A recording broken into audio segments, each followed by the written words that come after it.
Saudara sekalian, jumpa lagi dengan PJP Ginting Channel, Opini Kebangsaan. Topik yang kita bahas kali ini adalah Jokowi dan Prabowo, penjahat demokrasi.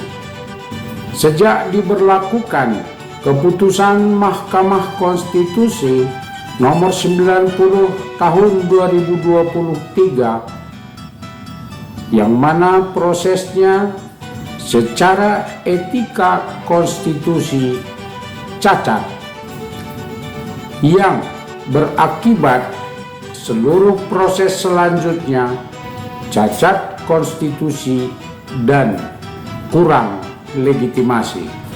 Respon dari civil society, para aktivis, para akademisi, para mahasiswa atas keputusan Mahkamah Konstitusi tersebut adalah puncak gunung es dari sejumlah kasus penyimpangan konstitusi yang dilakukan oleh Jokowi dan Prabowo untuk membunuh demokrasi.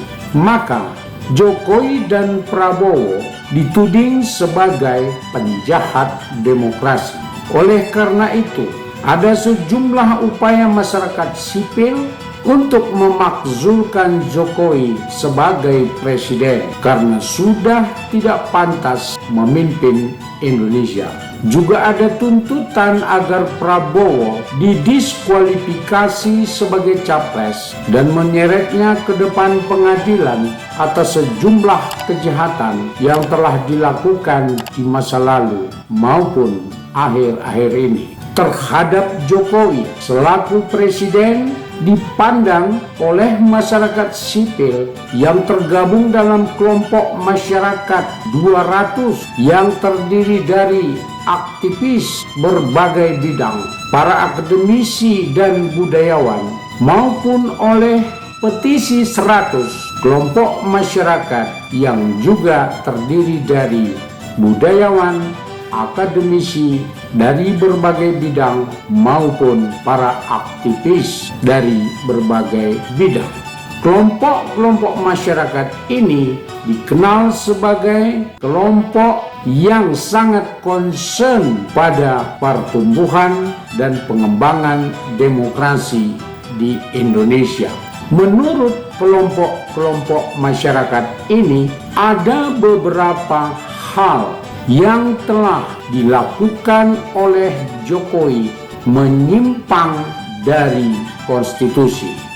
Presiden selama 9 tahun banyak menyetujui undang-undang, peraturan-peraturan yang hanya menguntungkan atau berpihak pada kekuatan oligarki pengusaha dan penguasa dan merugikan masyarakat banyak lainnya. Presiden Jokowi selama 9 tahun ini banyak melakukan intervensi terhadap lahirnya undang-undang dan peraturan-peraturan yang merugikan masyarakat umum.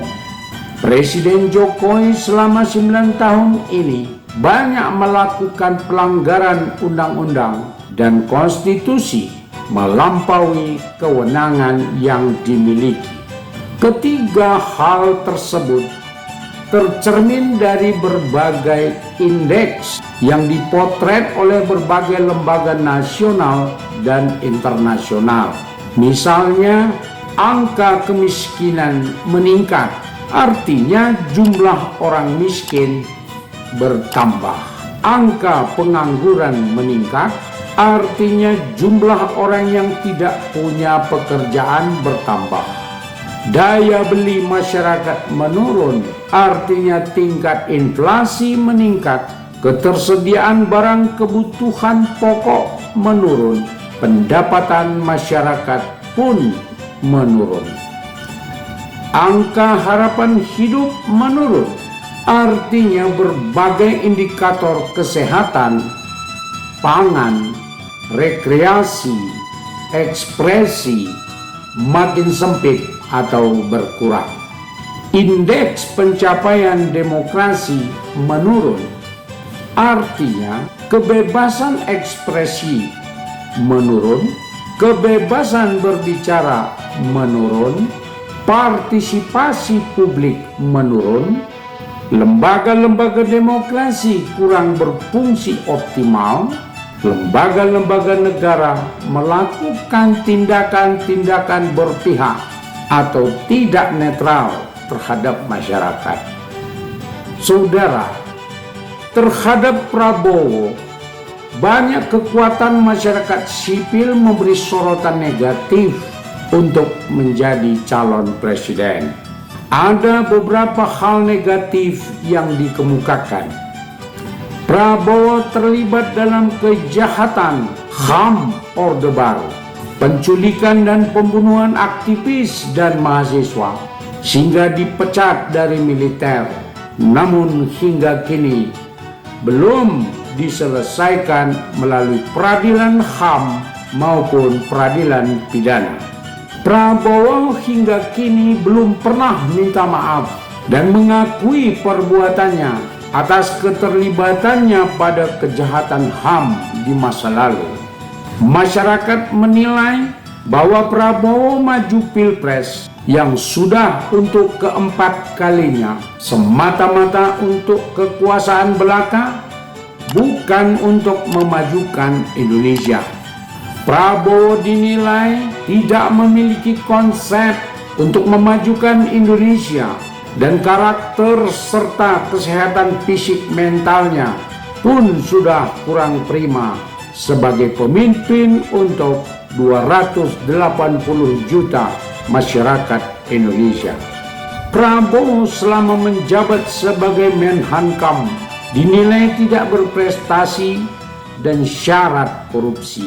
Dalam menangani program ketahanan pangan food state juga gagal, padahal sudah mengeluarkan dana triliunan rupiah dan juga sudah melakukan penggundulan hutan sekian ratus ribu hektar. Prabowo dinilai memanfaatkan Gibran sebagai cawapresnya, walaupun nyata-nyata sudah mengetahui cacat konstitusi. Untuk apa? Semata-mata untuk merebut kekuasaan. Jokowi dan Prabowo kini bersatu melalui Gibran, bersama-sama memanfaatkan penyimpangan undang-undang dan konstitusi, menabrak semua etika berbangsa bernegara demi kekuasaan.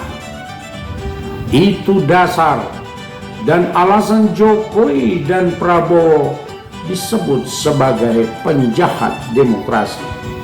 Saudara sekalian, demikianlah kajian kita kali ini. Sampai jumpa di video berikutnya. Tolong tetap pantau PJP Ginting Channel untuk konten-konten berikutnya. Jangan lupa, mari kita besarkan sama-sama channel ini dengan menekan subscribe, like, komen, dan share, serta bunyikan lonceng notifikasi agar kami terus dapat mengirimkan video selanjutnya kepada Anda. Terima kasih.